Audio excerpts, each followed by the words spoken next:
Assalamualaikum warahmatullahi wabarakatuh.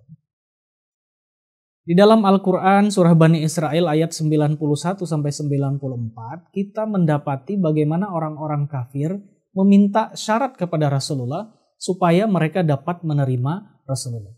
Syarat ini sebenarnya semacam olok-olok dari mereka karena permintaan mereka itu tidak masuk akal. Permintaan mereka itu adalah sebagai berikut. Mereka berkata, kami tidak akan percaya kepadamu, yaitu Muhammad, sebelum engkau memancarkan mata air dari bumi untuk kami. Itu permintaan pertama. Yang kedua, atau engkau mempunyai sebuah kebun kurma dan anggur yang lalu engkau alirkan di celah-celahnya sungai yang deras alirannya.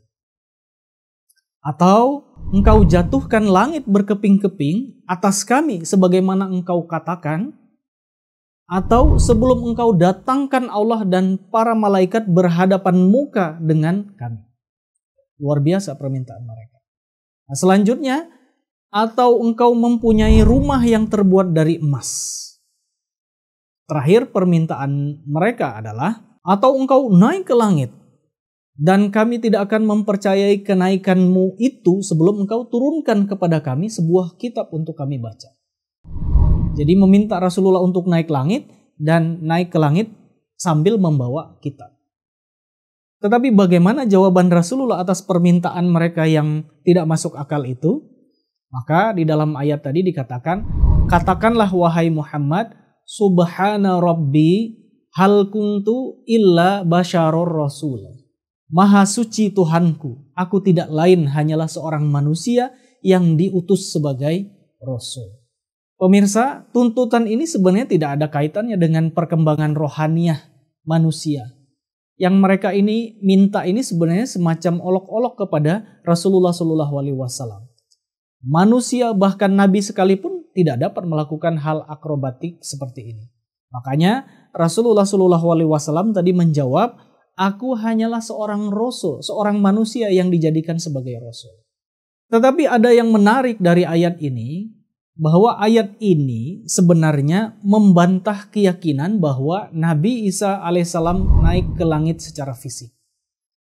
Pada umumnya umat Islam berpendapat bahwa Nabi Isa alaihissalam itu naik ke langit dengan badan jasmani dan masih hidup sampai sekarang. Kemudian di akhir zaman akan turun dari langit juga dengan badan jasmaninya. Tetapi dalam ayat ini justru membantah keyakinan tersebut. Yaitu ketika orang kafir meminta tanda untuk membuktikan kebenaran Rasulullah SAW, jawaban beliau sangat jelas. Beliau menjawab bahwa saya hanyalah seorang manusia yang ditunjuk sebagai Rasul. Jadi tidak menunjuk bahwa sebagaimana Nabi Isa diangkat ke langit, saya akan naik ke langit. Nah, ini menunjukkan bahwa sebenarnya bukan kebiasaan Allah untuk mengangkat jasad dari bumi untuk ke langit. Jika kita menerima bahwa Nabi Isa alaihissalam itu memang secara fisik diangkat ke langit, tentu kita tidak akan dapat menerima alasan dari Rasulullah tadi. Umat Kristen bisa saja menuduh yang bukan-bukan. Bagaimana mungkin, na'udzubillah min zalik, Nabi Isa alaihissalam ke langit, tetapi saat Rasulullah SAW diminta naik ke langit, beliau malah menolak. Dalam menjelaskan masalah ini, Hazrat Mirza Ghulam Ahmad alaihissalam menjelaskan, hikmah Allah Ta'ala tidak memperbolehkan diperlihatkannya tanda-tanda luar biasa seperti itu di dunia ini, karena tanda-tanda seperti itu akan menghancurkan hakikat keimanan terhadap hal yang gaib. Bagaimana mungkin sesuatu yang tidak dibolehkan untuk Nabi Muhammad SAW yang merupakan Nabi yang paling baik, tetapi dibolehkan untuk Nabi Isa?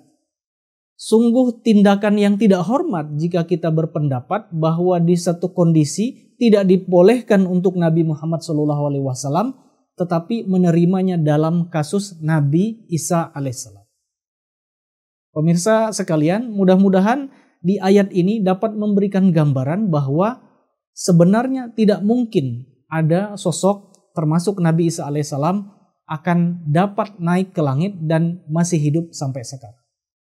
Assalamualaikum warahmatullahi wabarakatuh.